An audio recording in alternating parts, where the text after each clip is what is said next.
Oi! E agora encerramos essa semana de melhores e piores referentes ao ano passado, com o vídeo mais esperado, com certeza, os melhores livros lidos em 2020.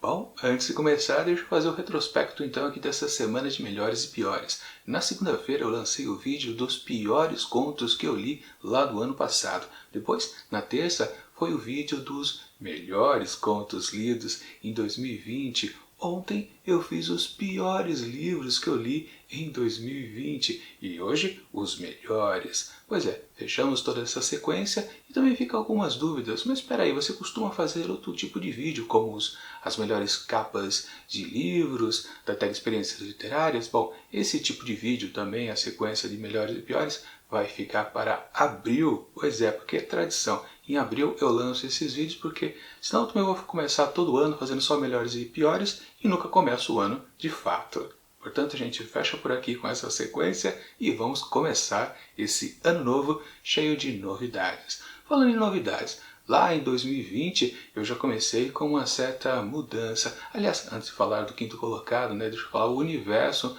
onde estamos analisando os melhores. Ano passado eu li 18 publicações e entre elas que eu vou tirar os 5 melhores que eu estou mostrando aqui neste vídeo. Voltando então ao quinto colocado, como eu disse, novos ares, começo de ano, lá de 2020, a gente não sabia que o mundo ia se transformar completamente. Eu comecei a ler outros tipos de história, mais especificamente as HQs. Pois é, da editora Pipoca e Nanquim, que sempre lança coisa boa. E essa, por exemplo, Beasts of Burden, ou Rituais Animais, escrito por Ivan Dorkin e ilustrado por Jill Thompson. Uma sensacional HQ, com certeza, de bichinhos fofos, na verdade, cachorros e gatos. É aquela típica história que você pensa que vai encontrar uma coisa e acaba achando completamente diferente a narrativa. Pois é, essa história aqui não é tão fofa assim quanto aparenta. Sim, essa turma aqui de cães e gatos são, na verdade, olha só, detetives. Pois é, o que eles investigam, o que eles fazem, exatamente, são questões que lembram bastante, claro, a turma do Scooby-Doo, só para uma grande comparação para você entender logo de cara. Sim, eles fazem investigações místicas de almas penadas que aparecem, seres estranhos, criaturas dantescas. Pois é, é tudo que você encontra por aqui ao invés de historinha fofa. Sim. E a personalidade, principalmente, é o que marca bastante aqui essa turma de cães e gatos, é que os personagens são interessantes. Cada um deles tem a sua própria característica e ao longo das pequenas histórias contidas aqui, porque não é apenas uma história só, mas é uma sequência de histórias que tem, claro, um arco onde eles, justamente os personagens, vão se desenvolvendo e você vai cada vez mais adquirindo um certo sentimento por esses cachorros e, claro, aos perigos que eles vão passando com certeza. Na verdade, depois, esses dois autores, tanto o escritor quanto a desenhista, fizeram mais outra publicação, ou seja, na verdade uma reunião dessas histórias, porque no original elas foram publicadas em gibis separados, em comics separados lá nos Estados Unidos. Eles fizeram mais uma e antes deles finalizarem também houve uma outra publicação de histórias anteriores a essas aqui, ou seja, o segundo livro é uma continuação e o livro do meio foi uma pré. Ou seja, bastante coisa interessante que depois, claro, eu vou acompanhar, porque realmente, se eu gostei dessa primeira experiência de ver as histórias deles, com certeza eu quero acompanhar mais. Mas, basicamente, sem muitos detalhes, aliás, eu fiz um vídeo e eu vou deixar aqui em cima para você conferir o que eu disse a respeito dessa publicação da editora Pipoca e Nanquim, que, aliás, ano passado também havia prometido que ia ler bem mais do que eles haviam publicado. Comprei vários exemplares de suas obras lançadas, mas acabei não fazendo leitura de novo por causa de todo o perrengue que foi o ano de 2020. De qualquer forma, eu recomendo bastante a vocês que gostam desse tipo de literatura, ou seja, algo assim baseado no horror, no terror, bastante suspense, só que com detalhe aqui, para eu fugir bastante daquela sensação que seria uma coisa fofinha, o horror aqui é daquele tipo gore, ou seja, tem bastante sangue, tem bastante vísceras, esqueletos, uma coisa deliciosa de ser vista para quem tem estômago fraco. Sim, é sacanagem. Essa história aqui surpreende bastante, mas no fundo, mesmo com esse tom agressivo, forte, você acaba gostando dos personagens, porque é a graça, sim, dessas histórias. Eles, os cachorros e gatos, são incríveis e a gente quer realmente ver mais histórias, e por isso que também é legal as histórias serem curtinhas. Aliás, a primeira história é super curta, acho que tem 4 páginas, 6 no máximo, e depois, à medida que, claro, os dois autores, escritor e desenhista, foram melhorando as histórias, elas foram ficando maiores. Ou seja, realmente o core do universo que eles existem, realmente ele vai ficando cada vez mais dinâmico, mais recheado de personagens. Outros vão aparecendo ao longo das histórias. Realmente uma publicação que eu indico para vocês porque eu me diverti a valer, me surpreendi, não pensava que ia por aí, realmente, e gostei bastante. Aliás, eu faço isso sempre em todas as publicações da Pipoca Nanquim. Eu não procuro ler sinopse e descobrir exatamente do que se trata muito, para realmente começar a leitura naquela sensação de pleno descobrimento, ir aos poucos, gostando ou não das histórias. E no caso desse aqui, gostei bastante e recomendo para vocês. Bom, na quarta colocação dos melhores do ano passado, com certeza um livro que estava ainda na fase do bom ano, né? Sim, o começo, lá em janeiro. Aliás, um ótimo mês de leitura para mim, que eu consegui cumprir várias das metas propostas. Depois foi um desmonte de objetivos, onde cada vez mais eu ficava desmotivado. Inclusive no vídeo de ontem, para vocês terem uma ideia, eu apontei um vídeo, um livro, aliás, que me desmotivou bastante. Cada vez que eu lia uma nova história, eu ficava cada vez mais empapuçado de continuar qualquer leitura, não só o próprio livro, mas qualquer outra a mais. Mas esse aqui que está em quarto lugar foi aquela história que eu li e fiquei, caramba, preciso ler mais porque eu estou animado. E eu me refiro a uma história, olha só, infanto-juvenil, de Maurice Druon, O Menino do Dedo Verde. Um classicão, para falar a verdade. Muita gente, aliás, conhece mais o título da obra, também conhecido como O Menino do Polegar Verde. Foi feita adaptação teatral, acho que tem até filme, se eu não me engano, mas é as histórias e aventuras do garoto chamado Tisto. Pois é, uma situação bastante interessante que acontece com essa pessoinha, que ele vai para a escola, os pais mandam ele para seu começo de vida escolar, né, e ele tem uma péssima experiência, ele não consegue se adaptar àquele novo ambiente. Uma coisa que realmente acontece bastante, né? As crianças saem do âmbito familiar e passam para uma coisa que tem que ter contato com outras pessoas e outros conhecimentos. E aí justamente onde a coisa se enrosca. Ele não consegue se concentrar nas aulas ministradas por seus professores e literalmente ele é devolvido para a família. Ele não tem condição de aprender. E aí fica a grande questão então da história. O que os pais vão fazer para ensinar aquele garoto, Tisto, a aprender alguma coisa na vida? A solução arranjada aqui é muito interessante. Não vou dar muitos detalhes aqui. Aliás, esse livro, aliás, eu não fiz o vídeo resenha até hoje. Estou devendo, quem sabe eu consiga fazer nas próximas semanas. Não vou dizer esse mês também, porque senão começa já a flopar logo de cara, né? Mas enfim, o que vale é que essa história realmente ela é empolgante.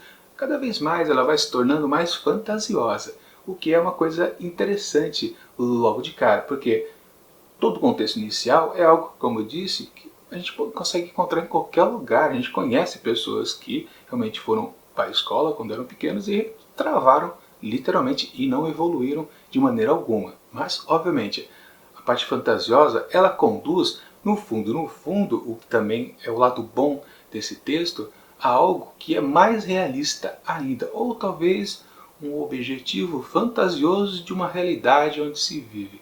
O contexto, sem querer dar muitos spoilers, na verdade, algo a respeito de violência, uma violência geral, uma violência mundial, do mundo. Ou seja, como os povos, na verdade, não pessoas, os povos não conseguem se unir, viverem de uma maneira onde não exista rivalidades. Eu realmente não estou querendo dar spoiler nenhum, porque eu acho que essa história, quanto menos você souber, melhor. Uma história infanto-juvenil, mas que, claro, adultos vão entender muito melhor do que as crianças. Sim, os pais podem ler essa história para os filhos, eles vão se encantar com as aventuras do Tisto, que acontece com ele, o poder mágico que ele tem.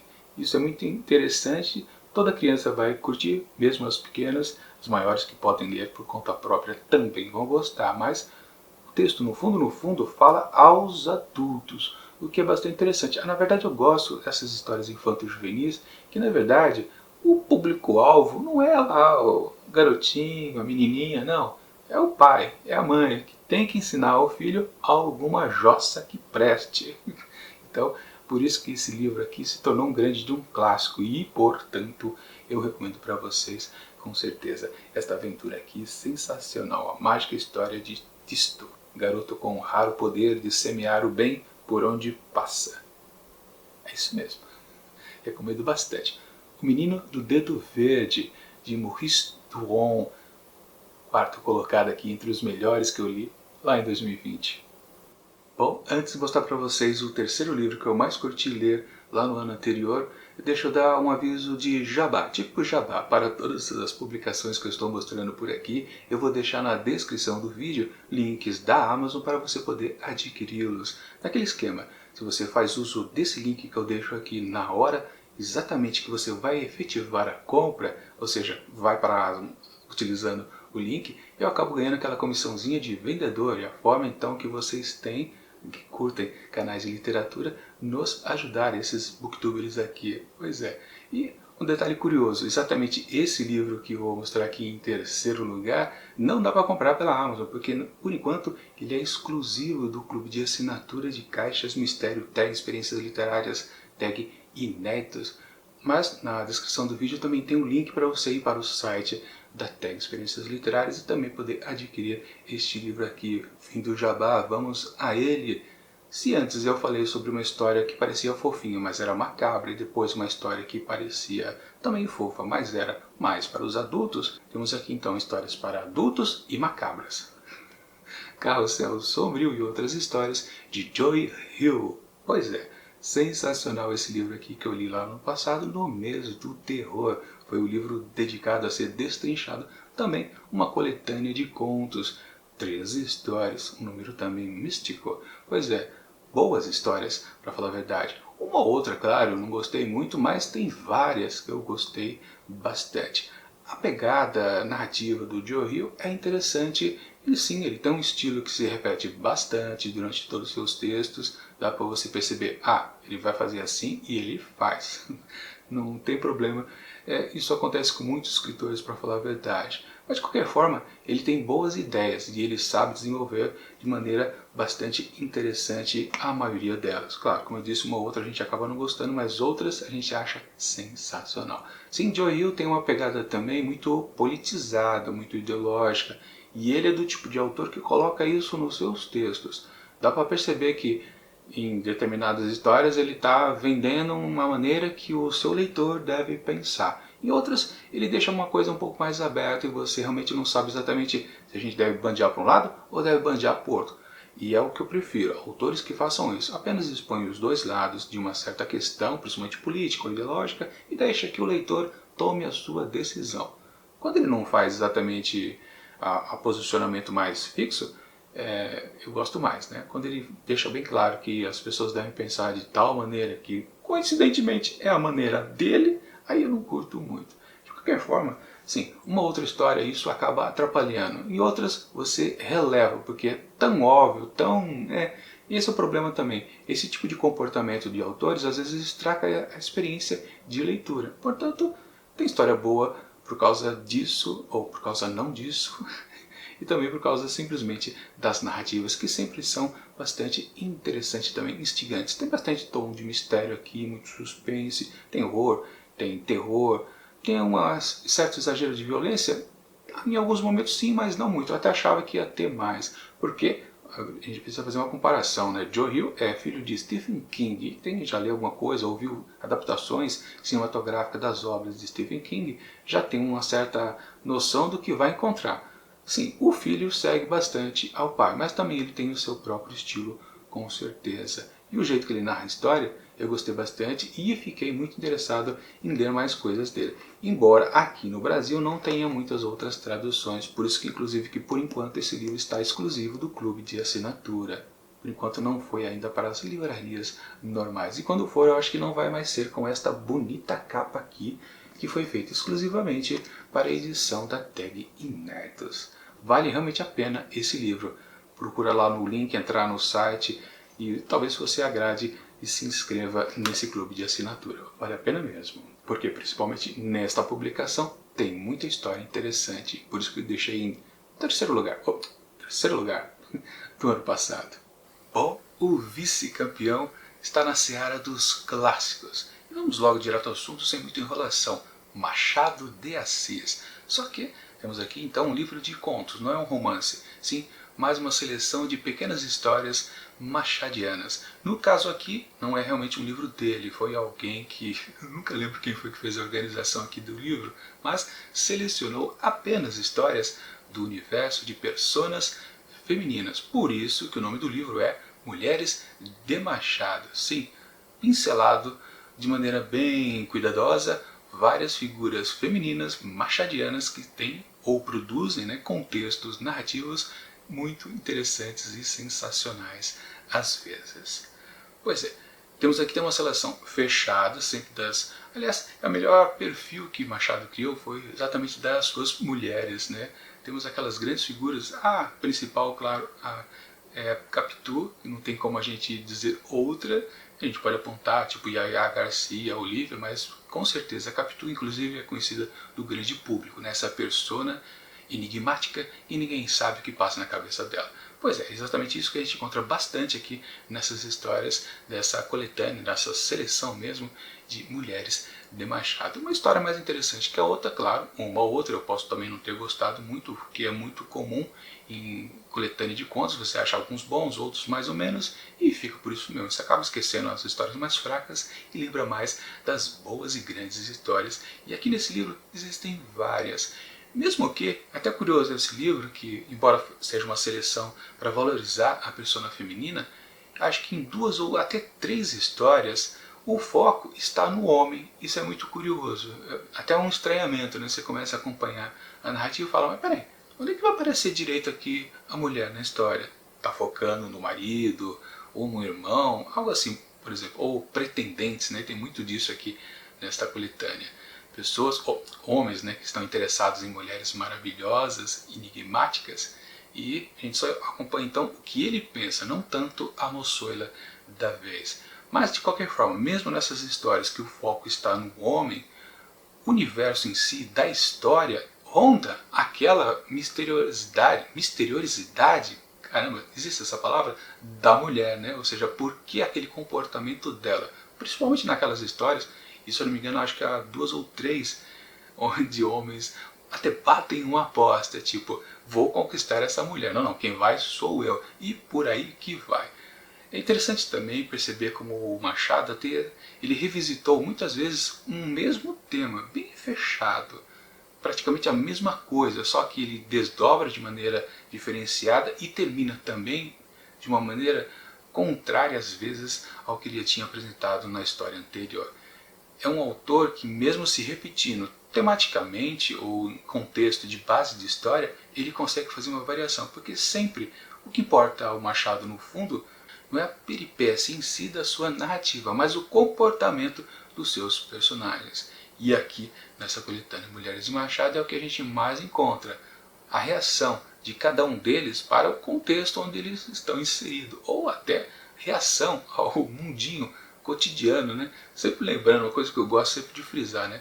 Quase todos os personagens machadianos são ricos, eles têm posses, eles não são pobres. Raramente tem uma história de um pobretão que aparece ali no meio. Às vezes nem são os personagens principais. Bom, comportamento, é isso que Machado de Assis sempre vendeu. E nessa boa seleção aqui, eu realmente acho que o cidadão, nunca sei o nome dele, enfim, ele acertou bem, porque a maioria das histórias eu realmente gostei. E naquelas, as que eu não gostei também você pode ter gostado e fica tudo invertido.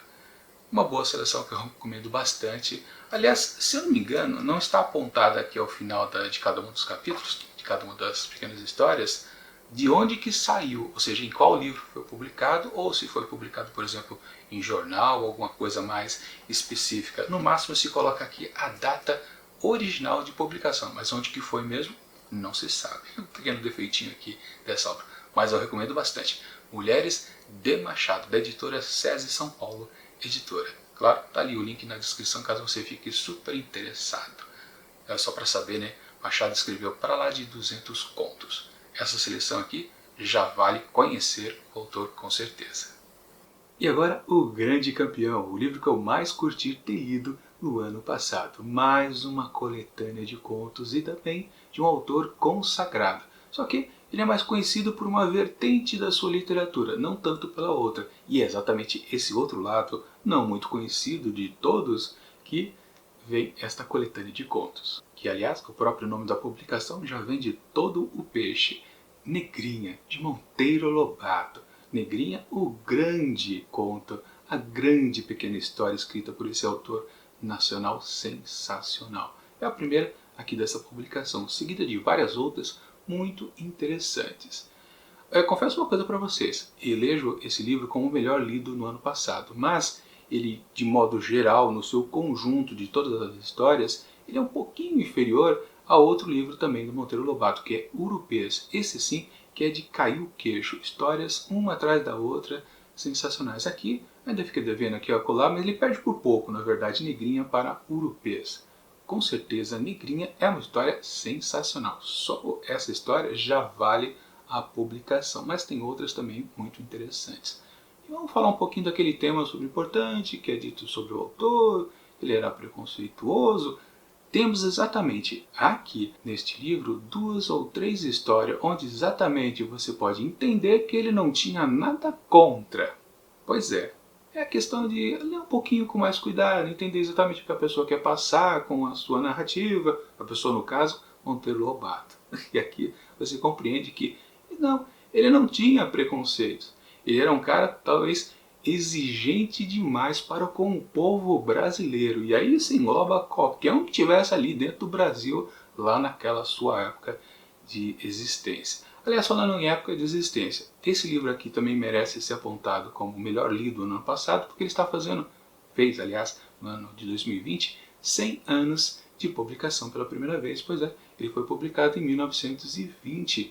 E muito do que está aqui você ainda encontra a nossa querida sociedade. Muita crítica social que ele faz aqui, e muita crítica de comportamento, muita crítica de personas políticas. Tem tudo que existia lá em 100 anos atrás, também ainda acontece por aqui. Ou seja, Monteiro Lobato, ele foi esse cidadão, esse escritor completamente crítico, ele foi ácido, ele não tinha papas nas línguas, ele não era ameno, ele não se escondia, ele dizia exatamente o que ele pensava. Claro, ele era um pensador da sua época. Ele pode ter feito algumas coisas erradas, bobagens? Pode ser que sim, mas por enquanto no texto você realmente não encontra exatamente aquilo que todo mundo quer pregar a respeito dele. Mas enfim, estou falando demais mais do autor do que da obra. No caso, essa coletânea aqui de contos. Sensacionais também. Muito boa as histórias aqui presentes. Como eu disse, perde um pouquinho para Urupês, mas Negrinha ainda é um livro sensacional que você tem que ler. Se você só ouvir falar de Monteiro Lobato por causa do Sítio do Pica-Pau Amarelo, não. Lobato é maior ainda na sua literatura adulta e você precisa conferir sem preconceitos. É isso que eu tenho a dizer para o melhor livro que eu li lá em 2020, livro centenário. Para você ver como coisa boa resiste ao tempo e quem é idiota morre pelo caminho. E bom, aqui está o apanhado geral do que melhor li lá no ano de 2020. Um ano super difícil, complicado para Dedéu, mas que pelo menos eu consegui ainda encontrar boa literatura no pouquinho que eu li.